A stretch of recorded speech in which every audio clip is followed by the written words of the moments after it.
Yo les amis, comme vous le voyez à ma dégaine, je viens de sortir de ma sieste, ou plutôt de mon retard de sommeil, puisque j'ai dormi 4 heures. Mais bon, j'avais envie d'envoyer du contenu, même si je ressemble à, je sais pas, j'allais dire Shirley Dino, mais on est sur une référence datée. Argentine-Cap-Vert, bah finalement c'est l'équipe qui va peut-être le plus poser de problèmes à l'Argentine jusqu'en demi-finale. Où si tout se passe bien, normalement, selon mes pronostics, la Colombie devrait y être. Maintenant, l'Argentine, je n'en suis pas si sûr que ça, puisque vous pensez peut-être que le Argentine-Cap-Vert va être une partie de plaisir pour l'Argentine. Or, elle n'a pas régressé dans beaucoup de domaines, voire elle a progressé dans certains, l'Argentine.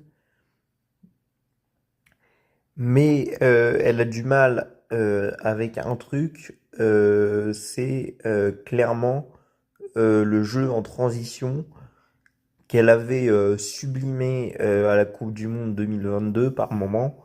C'est un euphémisme d'ailleurs, mais elle a vachement du mal avec ça. On l'a vu lors de ses matchs précédents. Voilà. Enfin, en tout cas, les deux premiers matchs de poule, puisque je n'ai pas vu le troisième. Donc voilà. Ce qui pourrait être plutôt une grosse partie de plaisir, en tout cas une bonne partie du match. Pas sûr que ce soit une bonne partie de plaisir dans la totalité du match pour le Cap-Vert qui, on l'a vu, a une excellente défense et a toujours eu une excellente défense. D'ailleurs, ça ne date pas de cette Coupe du Monde pour le coup. Euh, donc voilà. Mine de rien, je pense que on a vu des Capverdiens un peu sur la jante déjà face à l'Uruguay, un peu sur la jante en deuxième mi-temps, et de ce que j'ai entendu, déjà c'était le cas sur la première mi-temps face à l'Arabie Saoudite. Bon, ceci me fait penser que vu l'expérience de l'Argentine, vu le nombre de joueurs et de trophées gagnés dans cette équipe, et puis bon, il y a quand même un facteur X assez gros, un facteur M qui s'appelle Messi. Je pense quand même que l'Argentine va gagner. Maintenant, mon pronostic est le suivant.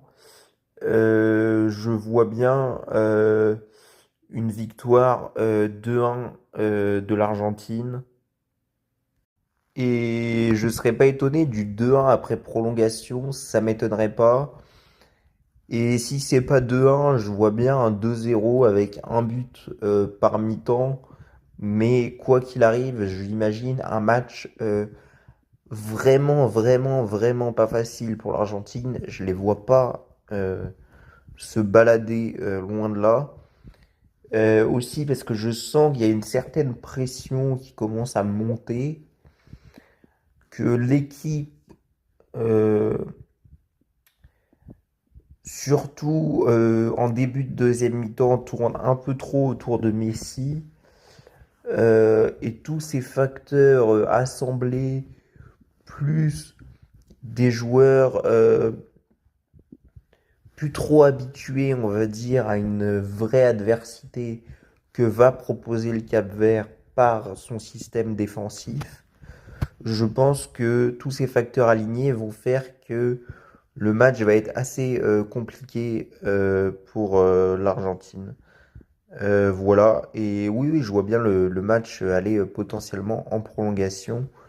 Mais s'il y a 2-0, ça ne se jouera pas aux prolongations. Je ne vois pas un 0-0 et l'Argentine mettre deux buts en prolongation.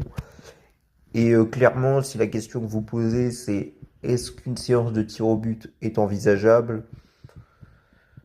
Ou l'Argentine étant la meilleure équipe de l'histoire dans ce domaine, je ne vois pas dans quel monde le Cap-Vert gagne face à l'Argentine et je ne vois pas dans quelle physionomie de match euh, ce match peut aller au tir au but. À moins que voilà, ils aient à nouveau la même chance que contre l'Espagne, mais ce qui est pour moi une probabilité infime, le Cap-Vert aura du mal à accrocher la séance de tir au but. Mais par contre, je ne serais pas surpris de les voir gagner genre 1 ou 2-0 sur une contre-attaque à un moment donné. Mais bon, euh, il faudra une physionomie assez complexe pour ça.